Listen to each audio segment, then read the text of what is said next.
In this short video I'm going to go over what I did this morning when I did some input on the third app, the product list, the stock list example.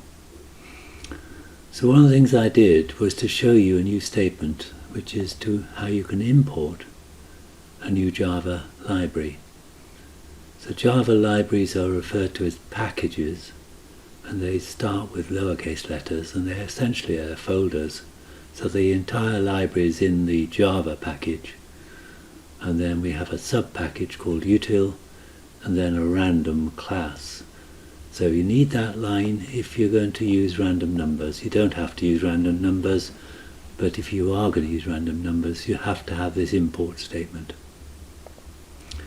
And you also then have to, in the stock demo, create a random number generator, which I've just called generator, which is a new instance of the random class.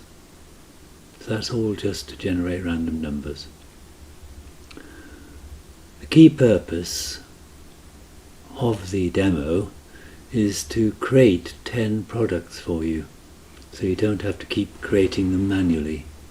So when you create a new stock demo, it needs a stock list, it stores the stock list, and then it adds 10 products to the stock list. That's what it's doing there. You need to make sure these are 10 different products. For speed, I just copied and pasted, so they're the same 3 products pasted endless times. So please make sure they're different products to mine. So just having done that in your stock demo, it should then be possible to create a new stock list,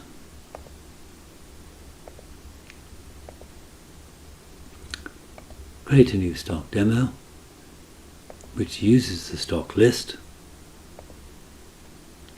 and then you can just go to print in the stock list, and that should then print out the 10 products.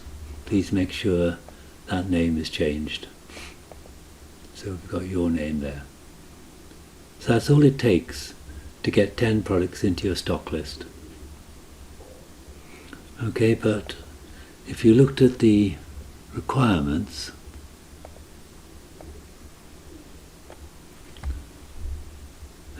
before I go to the requirements, here's something to note. The code that I'm using on Fridays, I've saved it in PNU-CO452 BlueJ Apps Friday. So if you want any of the code, that's where you need to go. Which is different to BlueJ Apps, which is I'm going to the wiki, and I'm going to remind myself what we're working on. So the first set of 11 tests can be done without using the stock demo, without writing any code, because you can just add products. You can create products and add products manually. So what I was showing you was for the second set of tests, where you need to create a stock list and a stock demo and add 10 products and list 10 products. So it doesn't take much to do the first 4 items of testing for stage 2. What's more difficult is buying and selling different quantities of these products. And I don't mind. I said 1 to 10 quantities, but it doesn't matter what the quantities are. What we said we wouldn't give any help on, but I might give some help on, is removing a product, listing a product which maybe starts with a phrase like Samsung, or listing all the iPhones, or listing all the products whose have got a low stock level. Nick and I said we wouldn't show you the code for those 3. We're hoping you can work that out for yourself.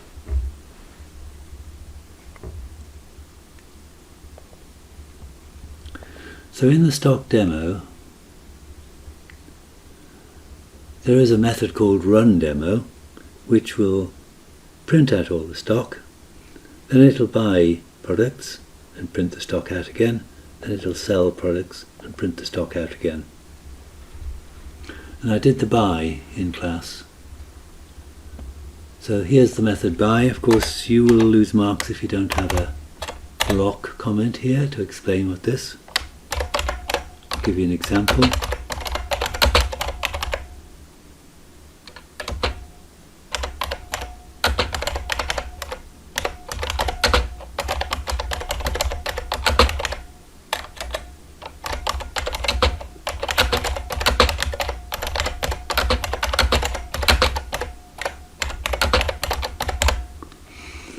That's enough of a comment to avoid losing marks. So in this buy products, I have a single product, I have a quantity which I've set at 1, and here what I'm doing is working through the IDs, the product IDs. So if you remember, if you go back to my 10 products, my product IDs started at 101 and ended at 110. So they're all different. They're all different numbers, which is important, and they're all in sequence, one after the other, so that I can now use a straightforward for loop where the first ID is set to 100, and then I go round until I get to ID 110, increasing the IDs each time. So I use the stock list to find a product with a given ID, check that it's not null. If it is null, we haven't found that product. Else what we do is, here I'm creating a random number based on 20. So that's using the random number generator, looking for the next integer, based on a value of 20, which means I'll get values between 0 and 19. As I say, I don't mind what that number is, it's up to you. And then I'm using the stock list to buy that product and that quantity. So that is the buy products. I haven't done the sell products.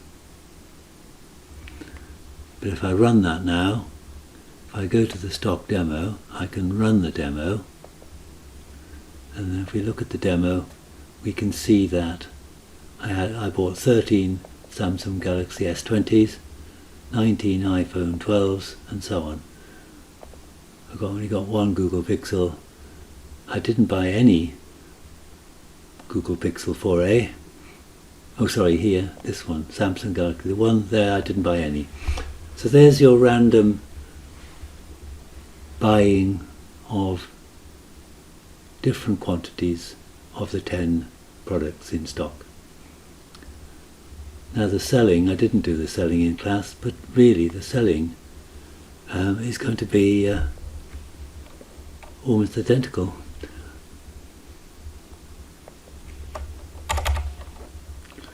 I mean, here's a case where quick copy and paste.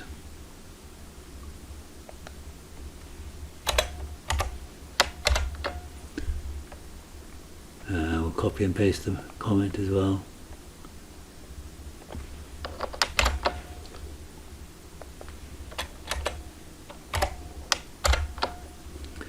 We're changing the word buy to sell. So we're doing exactly the same thing. We're going through each product, each of the IDs, finding it, and then what we're doing is we are selling different quantities. So again, we're going to randomly choose a quantity. Instead of buying it, we're going to sell it. Let's just check that compiles. No, it doesn't. Okay, let me just check my stock list then. Have I got a sell in my stock list? I've got a buy product in my stock list, which is here. We've got to find, sorry, we did the find, that was also done in class. So there's the find. In the stock list, to find a product for a particular ID, we use a for loop where we're taking each product from the stock list, checking if it matches the product ID, matches the one we're looking for. If it does, we return that product. So this method finds a product and returns it, but it may not find it, and if it doesn't find it, it returns null.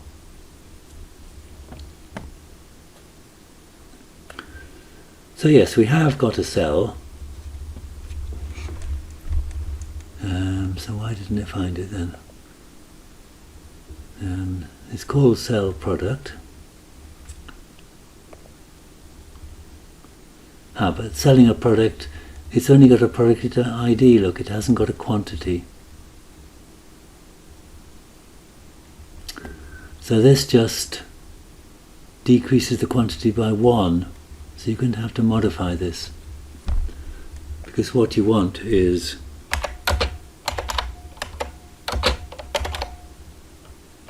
it can be called quantity, or you can call it amount. The amount you're selling, or the quantity you're selling, doesn't matter. Actually, I've got get quantity. Let's stick to quantity. So we need to add a quantity. If we do that, it should now compile. Okay, but it won't work. So here we're finding a product, checking we've found it. If we have found it, we're checking what quantity of product we've got. If that product, the quantity of product is 0, then obviously we can't sell any of it. So we're first going to check that the quantity is greater than 0. Okay? And then I think we need a second check. Because we're going to sell that quantity, but that quantity may be more than there is in stock. So I think we need a second if here.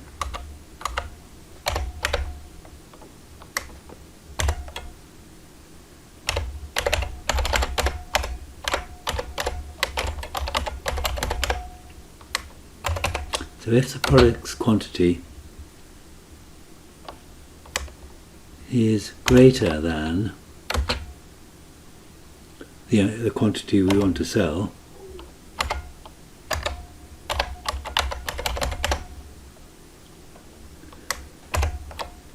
then we're okay to decrease the product quantity by that amount.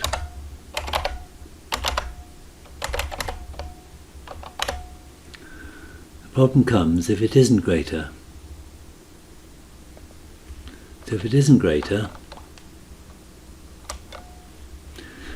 actually I'm going to put another integer in to make this a little bit easier to read.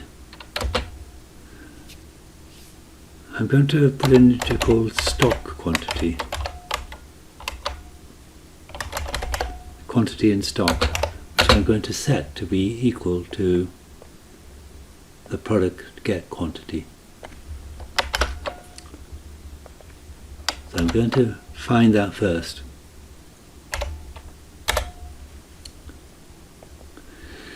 Then we can check if the stock quantity is greater than 0. And again, then the second check can be if the stock quantity is greater than. And I think because we've got two quantities now, I'm going to change that to sell quantity. The quantity you want to sell. Okay? So here, if the stock quantity is greater than the sell quantity, then we can decrease the product by the sell quantity.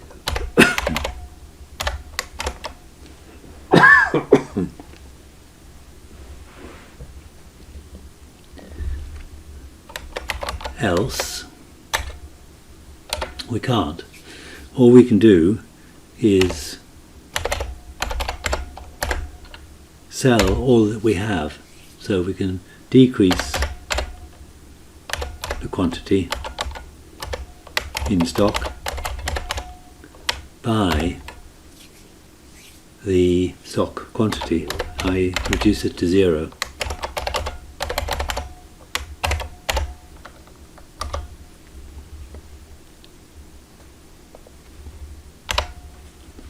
Okay.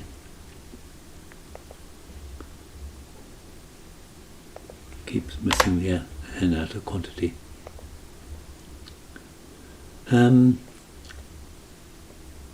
Might be worth putting I've said print a message here. It probably is worth printing a message here. Let's do a little bit more printout, shall we?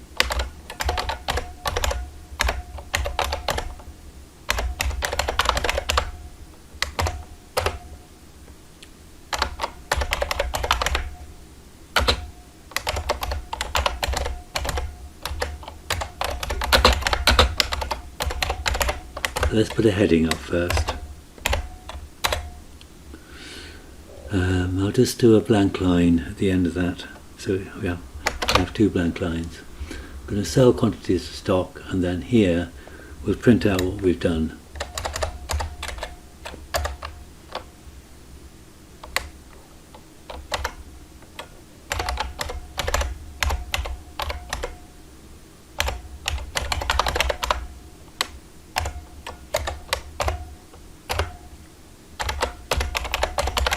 That we're selling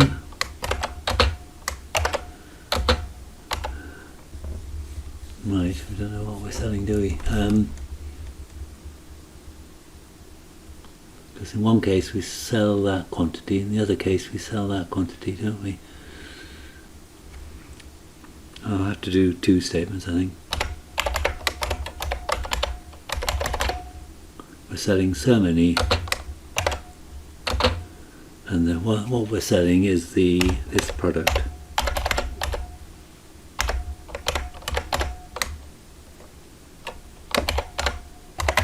I'll just put the ID out, I think. Let's try that as a line. Oops, too many semicolons there. So I'm going to put 2 print statements because there are different quantities. So there's the first. I need braces now because I'm doing 2 things, not 1. You don't need braces if you're only doing a single statement, but if you're doing 2 statements, you need braces. So I'm moving that. Oh, come on, cut that out and put that in there.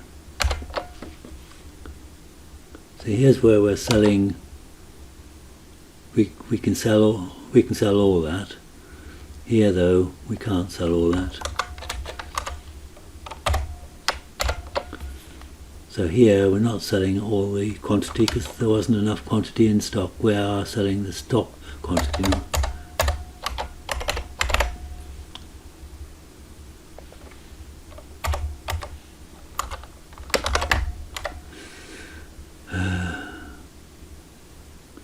So it might be worth having another part of the printout here.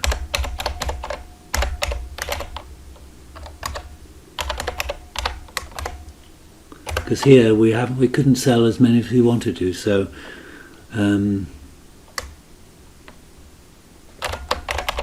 here all the stock is going to be sold. So we want an error message, or not an error, a warning message there that under those conditions, if there isn't enough stock, we're selling all we've got, but now that means there won't be any stock left. Else, we weren't able to sell any. So that message will be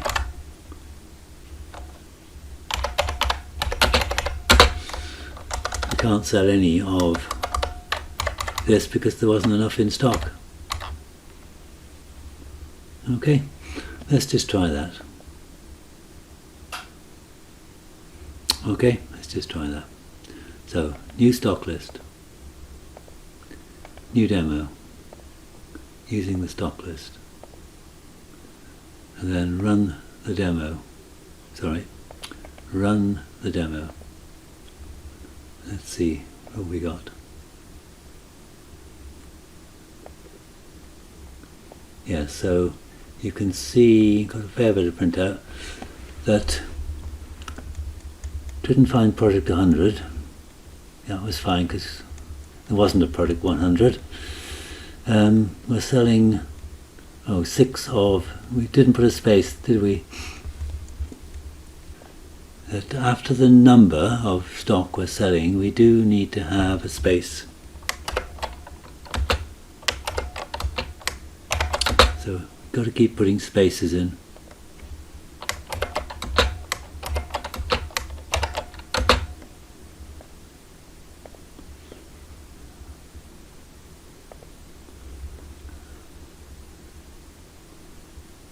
Okay, let's see, does this make sense?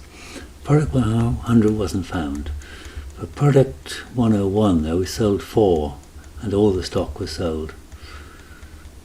Product 102, all the stock was sold, but only 3 of product 103 was sold, so let's just check that. Yes, so you can see the first 2 products, there's nothing left. We sold them all. So that seems to be working. I'm going to stop there. Okay.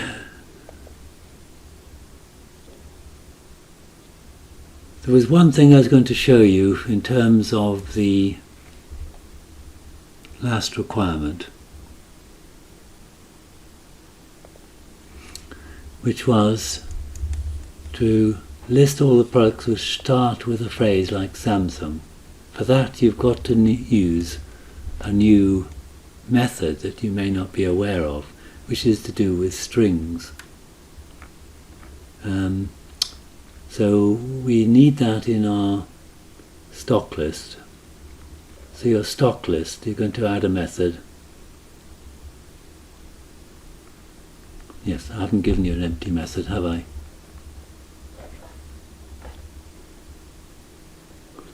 There's a method for the number in stock, but you need something like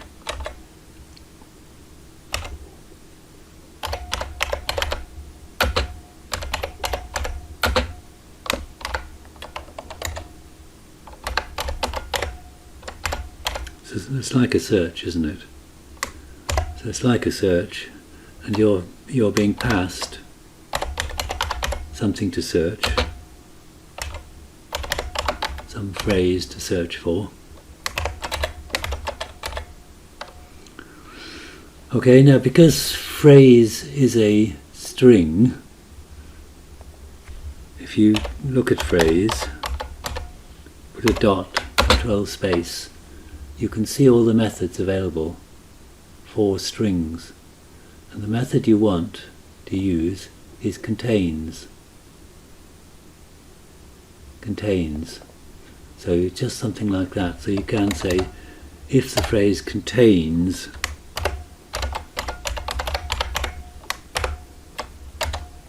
Samsung,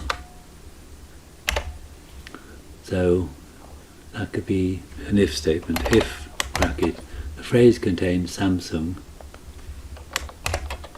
then do something.